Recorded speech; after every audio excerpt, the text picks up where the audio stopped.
भारत की सुरक्षा में जुटे हुए वायुसेना के स्थापना दिवस पर जाबाज जवानों को भी बहुत बहुत शुभकामनाएं देता हूं। मंच पर विराजमान श्रीमान शिव प्रकाश जी, हाँ हल्का ये वाला ठीक है। श्री नरेंद्र काम सिंह कर जी देना। तोमर, राव इंद्रजीत सिंह, जनरल वीके सिंह जी, मेरी आवाज नहीं आ रही ना श्री आपको? कैलाश विजयवर्गीस जी, हेलो चौधरी धर्मवीर हेलो। जी, नहीं श्री ऋषि प्रकाश जी, कंवर सिंह यादव जी, ताराचंद जी अग्रवाल, नृपेंद्र शोराण जी, सुखविंद्र सिंह जी, मुकेश जी गौड़ और इस चुनाव में भारतीय जनता पार्टी के उम्मीदवार श्री रामविलास शर्मा, श्री जेपी दलाल, श्री सोमवीर सिंह सांगवान, श्री घनश्याम सराफ, गुणपाल सिंह जी, संतोष यादव जी, ओम प्रकाश यादव जी, अभय सिंह यादव जी और हरियाणा के प्यारे मतदाता भाइयों और बहनों, कैसे पता? यहां से 3 किलोमीटर दूर हेलीपैड पर मैं उतरा और मैं देख रहा था कि हेलीपैड से यहां तक हजारों की तादाद में लोग दौड़ते दौड़ते चलते चलते इस सभा में पहुंचने का प्रयास कर रहे थे। मैं नहीं मानता हूं कि वो इस सभा पूरी होने तक पहुंच पाएंगे कि नहीं पहुंच पाएंगे। मैं हैरान हूं यहां के पुलिस वालों से, इतना दूर दूर पार्किंग क्यों किया है उन्होंने।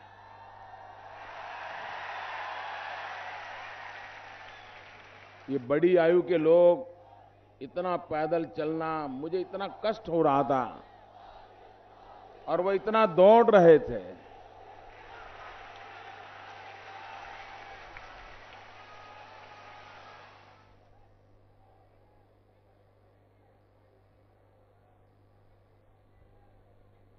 खास करके हुई है, उनको जो कष्ट हुआ है, इसके लिए मैं हृदय से उनकी क्षमा मांगता हूं।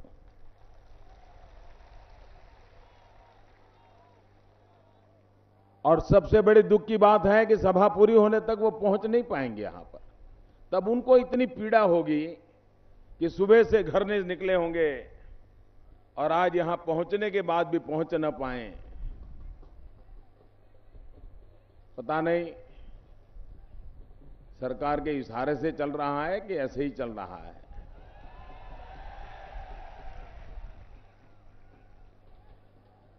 लेकिन हरियाणा की सरकार समझ ले, ऐसे तौर तरीके से भाजपा की विजय यात्रा को नहीं रोका जा सकता।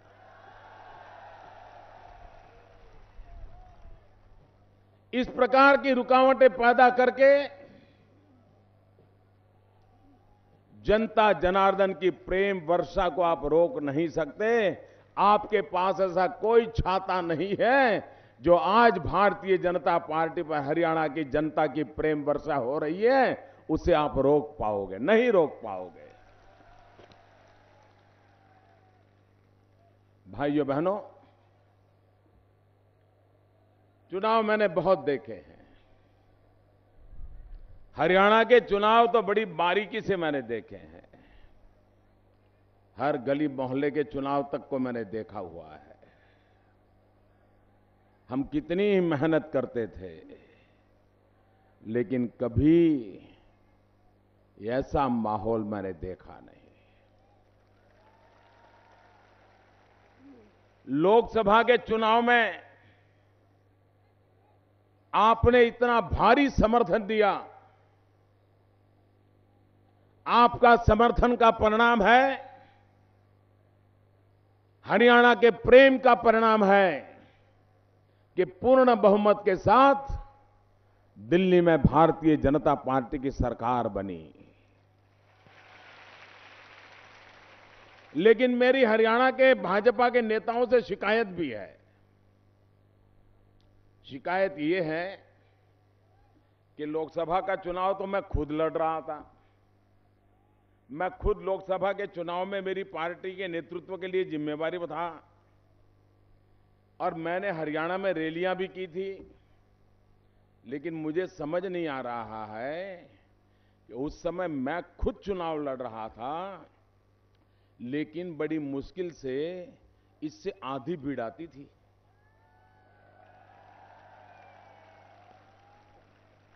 तो मेरी शिकायत है कि मैं खुद लड़ता था तब तो आधी आती थी भीड़, और आज ये इतनी 2 गुना 3 गुना भीड़ को देख करके मैं चकित हो जा रहा हूं, चकित हो जा रहा हूं। तो मेरी शिकायत भी है और उनकी पीठ में बहुत शाबाशी भी है। कार्यकर्ताओं का परिश्रम, जनता का प्रेम और पिछली सरकार के पापियों का पाप, ये परिवर्तन ला करके रहेगा और हरियाणा के भाग्य को बदल के रहेगा, ये मेरा पूरा विश्वास है। भाइयों बहनों,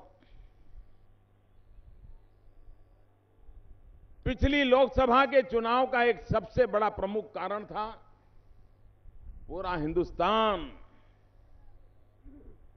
एक ही स्वर से एक ही मुद्दे पर एकत्र हुआ था।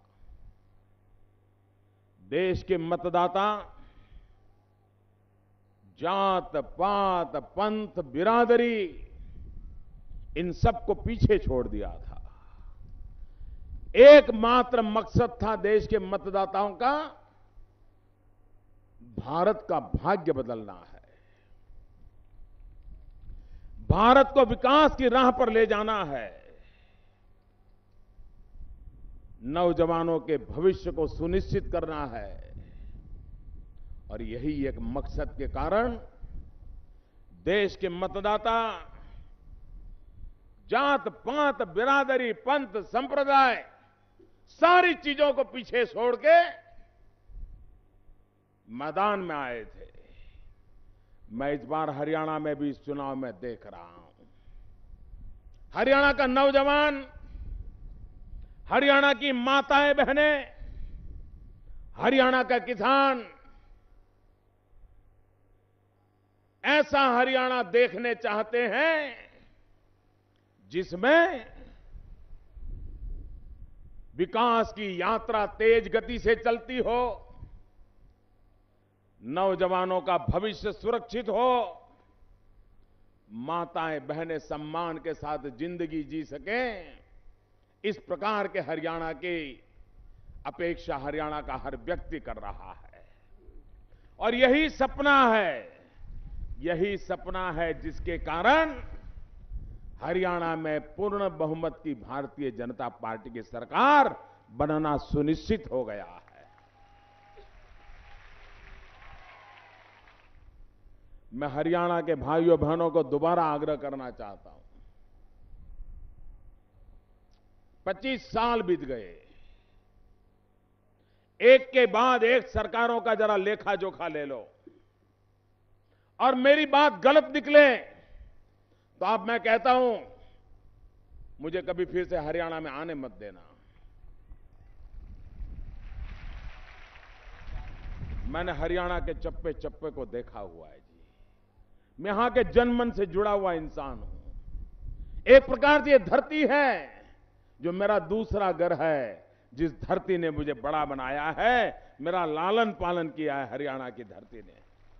मेरी राजनीतिक शिक्षा दीक्षा ये हरियाणा की धरती पर हुई है। और उस लगाव के कारण, उस प्रेम के कारण हरियाणा का बुरा मैं देख नहीं सकता, हरियाणा का बुरा सुन नहीं सकता और हरियाणा के लिए बुरा कभी बोल नहीं सकता हूं भाइयों। और इसलिए भाइयों बहनों, 25 साल के इतिहास की तरफ देख लीजिए। क्या 25 साल में आप कह सकते हैं कि हरियाणा में कहीं लोकतंत्र का नामो निशान है? क्या चुनाव लोकतांत्रिक तरीके से हुए हैं? प्रक्रियाएं लोकतांत्रिक तरीके से हुई है? 25 साल की सभी सरकारें परिवारशाही में डूबी हुई हैं, भाई भतीजेवाद में डूबी हुई है। जो मुखिया सरकार में बैठता है, उनके परिवारजनों को जागीर दी जाती है। जागीर, ये दे दो जिले तुम्हारा, जाओ लूटो। ये खदान तुम्हारी, जाओ लूटो। ये शहर तुम्हारा, जाओ लूटो। ये शिक्षा वाली कॉलेज और स्कूल तुम्हारी, जाओ लूटो। ये अफसरों के तबादला करना है तो इस लेवल के अफसरों का तबादला तुम्हारे पास, जितना कमाना है कमा लो। इतने अफसरों का तबादला तुम्हारे जिम्मे, जितना कमाओ कमा लो। ये 6 जिलों का पुलिस खाता तुम्हारे जिम्मे, ये 4 जिलों का पुलिस वाला तुम्हारे जिम्मे, जो काम लेना है ले लो। यही चलता था कि नहीं चलता था भाइयों? यही लूट चली है कि नहीं चली है? ये परिवारशाही अगर रही तो आपके बेटे का भाग्य खुलेगा क्या? आपके बेटे को कहीं नौकरी चाहिए तो मिलेगी क्या? आपको अपने गांव के अंदर कोई व्यवस्था चाहिए तो मिलेगी क्या? आपको उन्हीं के पास जाना पड़ेगा, उन्हीं के पास सर झुकाना पड़ेगा। आप सम्मान से जी भी नहीं सकते।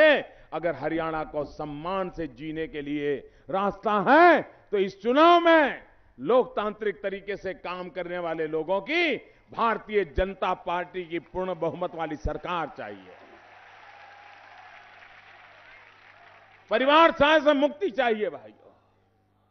25 साल तक वही 2-4 परिवार, पूरे हरियाणा में 5 परिवार है, सारा कब्जा करके बैठ गए। 25 साल से बैठ गए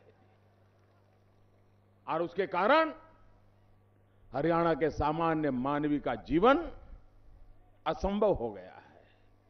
हरियाणा के लोग कभी हरियाणा छोड़ करके बाहर नहीं जाते थे। आज हरियाणा का कोई गांव ऐसा नहीं होगा कि जिसके लड़के रोजी रोटी कमाने के लिए हरियाणा को छोड़ करके छोटे छोटे राज्यों में छोटी छोटी दुकानें लगा करके न बैठे हो। ये मजबूरी पहले कभी नहीं आई थी। भाइयों बहनों, हमारा किसान तबाह हो गया है। किसान को क्या चाहिए? पानी चाहिए। अगर किसान को पानी मिल जाए तो मिट्टी में से सोना पैदा करने की ताकत रखता है भाइयों, सोना पैदा करने की। लाल बहादुर शास्त्री ने जिस जय जवान जय किसान की बात कही थी, अगर हरियाणा है तो वो जवानों का प्रदेश है, हरियाणा है तो किसानों का प्रदेश है। ये प्रदेश ऐसा है जो हिंदुस्तान का पेट भी भरता है। ये प्रदेश के जवान ऐसे हैं जो सीने पर गोलियां झेलते हैं और ये भारत मां की रक्षा का काम भी करते हैं। ये जवानों की, किसानों की भूमि है। हिंदुस्तान का कोई ऐसा युद्ध नहीं हुआ है जिस युद्ध में हरियाणा के जवानों ने सबसे ज्यादा शहादत न दी हो। शहीद राव तुलाराम से लेकर के आज तक शहादत की परंपरा चलती रही है भाइयों। ये वीरों की भूमि है, ये तपस्वियों की भूमि है। और मेरा तो हरियाणा से और भी एक नाता है। ये हरियाणा की धरती पर ज्ञान का प्रकाश पहुंचाने का काम स्वामी दयानंद सरस्वती जी ने किया था। कोई गांव ऐसा नहीं होगा जहां उस महापुरुष ने प्रकाश का, ज्ञान का प्रकाश पहुंचाने में कोई कसर छोड़ी हो। ऐसी ये भूमि है। उस भूमि को हम बर्बाद होते नहीं देख सकते। और इसलिए भाइयों बहनों, निर्णय आपको करना है। क्या आप हरियाणा को भ्रष्टाचार से मुक्त चाहते हैं? मुझे पूरी ताकत से जवाब दो। क्या आप हरियाणा को भ्रष्टाचार से मुक्त देखना चाहते हैं? हरियाणा को अतिशय प्रेम करें और दोनों मिलकर के हरियाणा का भाग्य बदले, ऐसी सरकार बनाने की जरूरत है। छुआछूत की राजनीति से देश नहीं चलता है। कई लोगों को आश्चर्य हो रहा है जब मैंने घोषणा की कि चाचा नेहरू की 125वीं जयंती हम मनाएंगे, कुछ लोग भौचक के रह गए कि मोदी क्या कर रहे हैं। कांग्रेस वालों को तो पता ही नहीं चल रहा है कैसे जवाब दें। अरे पंडित नेहरू भारत के प्रथम प्रधानमंत्री थे। ये देश का दायित्व बनता है, उनके 150वीं जयंती मनानी चाहिए। राजनीति के परे होकर के देश को चलाना चाहिए। ये हमारे संस्कार हैं, ये हमारी परंपरा है। और इसलिए भाइयों बहनों, हमारा मंत्र है सबका साथ सबका विकास। सबको साथ लेना है और सबके भाग्य को बदलने के लिए हर प्रकार की कोशिश कर रही है। आप मुझे बताइए, हमारा महेंद्रगढ़ राजस्थान से सटा हुआ है, मरुभूमि बढ़ती चली जा रही है। ये महेंद्रगढ़ को पीने का पानी मिले, किसान को पानी मिले, क्या ये पिछली सरकारों का दायित्व नहीं था क्या? आपको पानी मिलता है क्या? आपको बिजली मिलती है क्या? मिलनी चाहिए कि नहीं मिलनी चाहिए? भाइयों बहनों, हमने योजना बनाई है प्रधानमंत्री कृषि सिंचाई योजना। ये प्रधानमंत्री कृषि सिंचाई योजना के तहत हिंदुस्तान के गांव-गांव किसानों को पानी पहुंचाना है। हमने नदियों को जोड़ने का अभियान प्रारंभ करना सोचा है। हम नदियों को जोड़ना चाहते हैं ताकि जिन नदियों से बाढ़ आती है और लोग बर्बाद होते हैं तो बाढ़ से बच जाए, और जहां पर पानी के अभाव में सूखा है वहां की सूखी नदियों में वो पानी से भर दिया जाए ताकि उस नदियों में भी जान आ जाए और वहां का किसान खुशहाल हो जाए। इस दिशा में हम काम करना चाहते हैं। भाइयों बहनों, हमें कांग्रेस के मित्र पूछते हैं कि 60 दिन में मोदी ने क्या किया, ऐसे जवाब पूछते हैं 60 दिन में क्या किया। कांग्रेस पार्टी को 60 साल से देश में राज कर रही है। पंचायत से लेकर के पार्लियामेंट तक कांग्रेस का एक चक्री शासन रहा है। क्या कभी कांग्रेस की सरकारों ने 60 साल में अपने काम का हिसाब दिया है भाइयों? कभी अपने काम का हिसाब दिया है? कभी अपने वादों का जवाब दिया है? कभी जो घोषणाएं की उन घोषणाओं का जवाब दिया है? जरा पूरी ताकत से बताइए, कोई जवाब दिया है? कोई जवाब दिया है? जिन्होंने 60 साल तक जवाब नहीं दिया वो मेरे 60 दिन के जवाब मांग रहे हैं।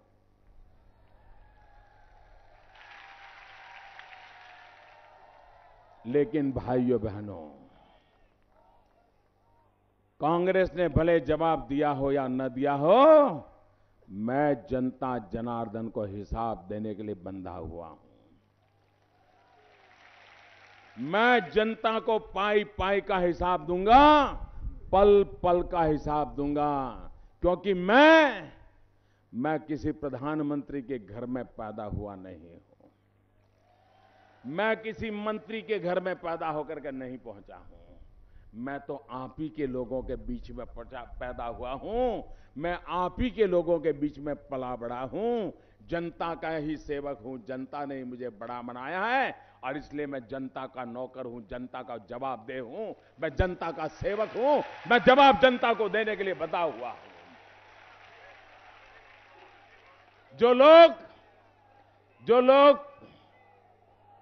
जो लोग प्रधानमंत्रियों के घर में पैदा हुए, मंत्रियों के घर में पैदा हुए, मुख्यमंत्रियों के घरों में पैदा हुए, वो बड़े बड़े लोगों को जवाब देते हैं। मैं आपके बीच में पैदा हुआ इसलिए मैं आपको जवाब दूंगा।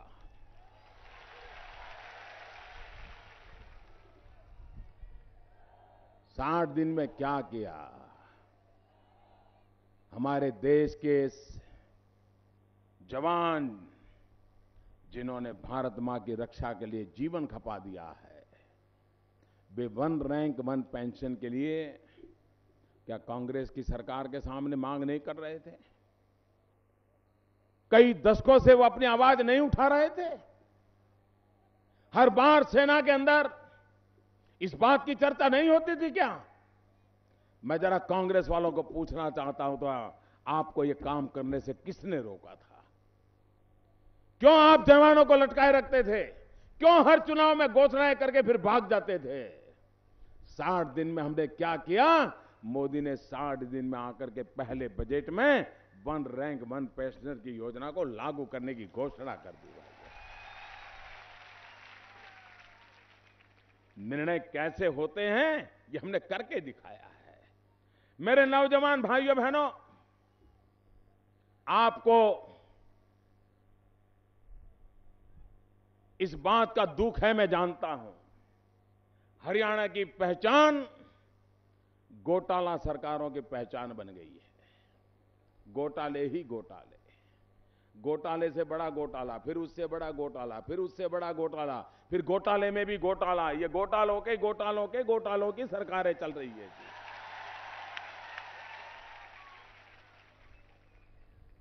ये घोटालों के लिए अंग्रेजी में कहते हैं स्कैम। आप मुझे तय बताइए, क्या आपको ये स्कैम हरियाणा चाहिए क्या? ये स्कैम हरियाणा चाहिए क्या? ये हमारे विरोधी कोई भी हो, वे स्कैम हरियाणा में भागीदार लोग हैं। मैं स्किल हरियाणा बनाना चाहता हूं। निर्णय आप कीजिए कि हमें स्कैम हरियाणा चाहिए कि स्किल हरियाणा चाहिए। हर नौजवान को स्किल डेवलपमेंट हो, हर नौजवान का हाथ में हुनर हो, उसकी भुजाओं में बल हो, उसके सपनों को साकार करने के लिए सरल सीधा मार्ग हो। यह काम हम हरियाणा की धरती पर करना चाहते हैं ताकि नौजवानों को रोजगार मिले। हरियाणा 2 प्रमुख हिस्सों में बटा हुआ है। एक हिस्सा है जहां खेती की पूरी संभावना है और एक हिस्सा है जहां उद्योगों की पूरी संभावना है, और दोनों मिलाकर के पूरे हरियाणा को भाग्य बदलने की ताकत रखते हैं। और हम इन दोनों पर बल देना चाहते हैं। जहां औद्योगिक विकास की संभावनाओं वाले इलाके हैं वहां औद्योगिक विकास हो, जहां कृषि के विकास की संभावना है वहां कृषि का विकास हो, और जहां सेवा क्षेत्र का विकास है वहां सेवा क्षेत्र का विकास हो। कुरुक्षेत्र ये टूरिज्म का इतना बड़ा सेंटर बन सकता है कि जहां सेवा क्षेत्र का विकास हो सकता है, नौजवान को रोजगार मिल सकता है। इस काम को लेकर के हम करना चाहते हैं और उसमें मुझे आपका साथ और सहयोग चाहिए।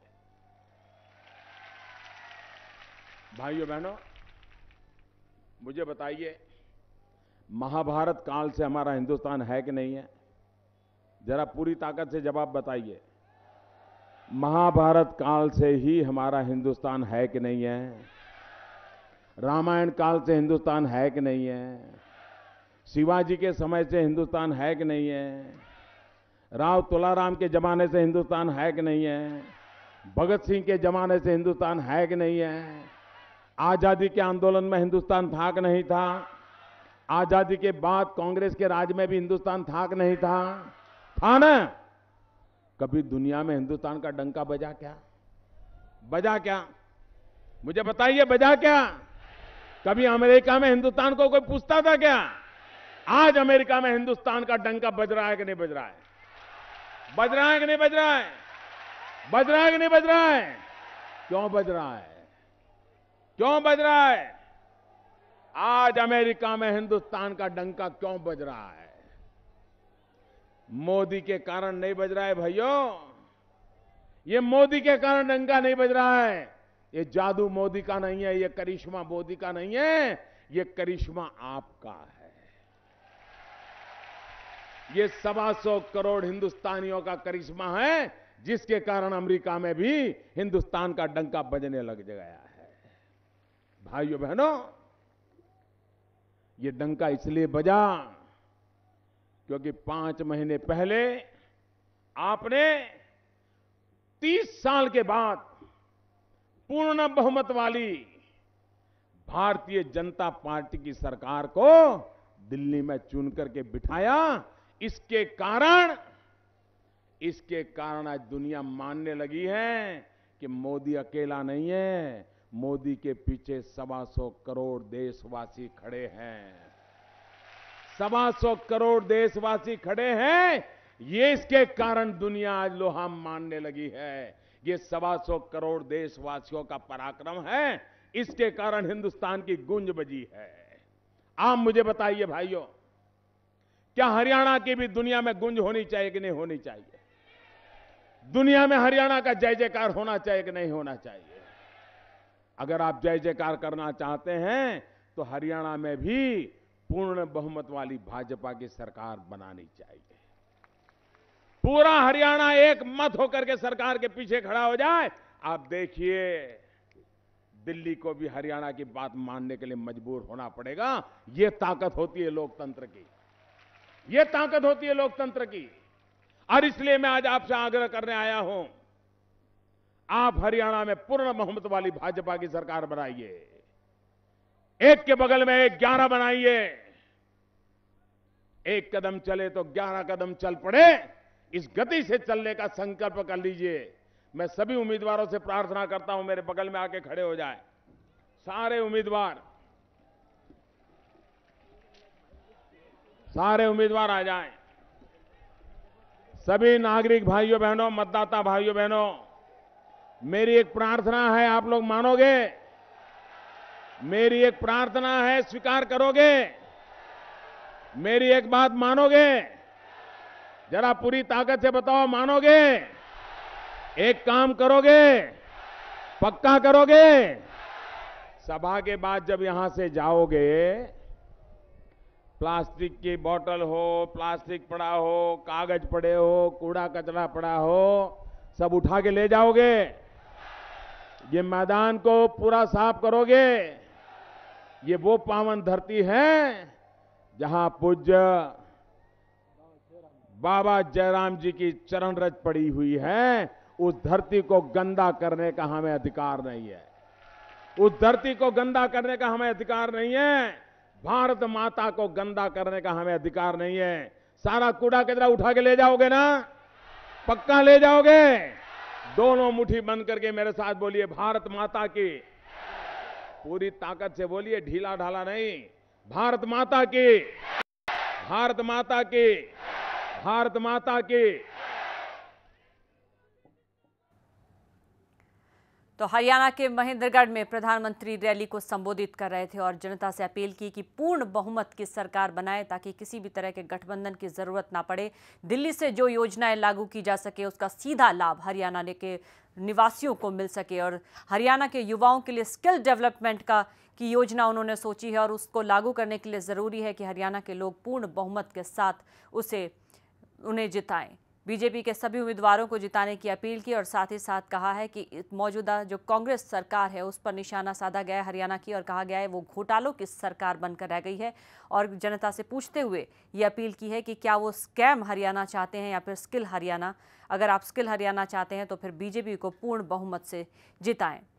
जन समर्थन को भी लेकर उन्होंने कहा कि इतनी संख्या में लोगों का मौजूद होना उन्हें हतप्रभ कर गया और इसकी वो सराहना करते हैं।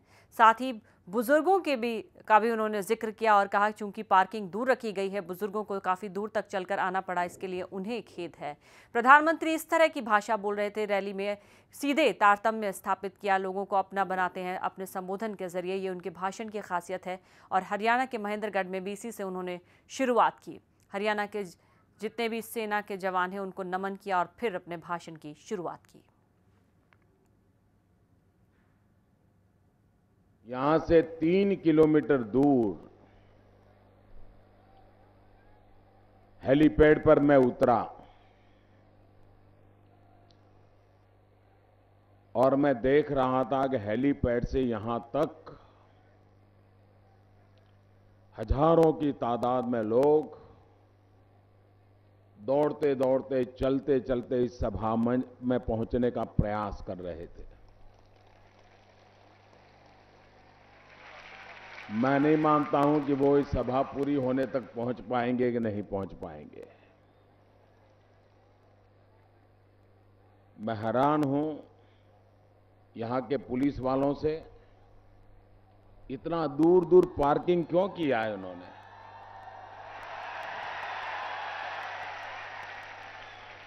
ये बड़ी आयु के लोग इतना पैदल चलना, मुझे इतना कष्ट हो रहा था और वो इतना दौड़ रहे थे।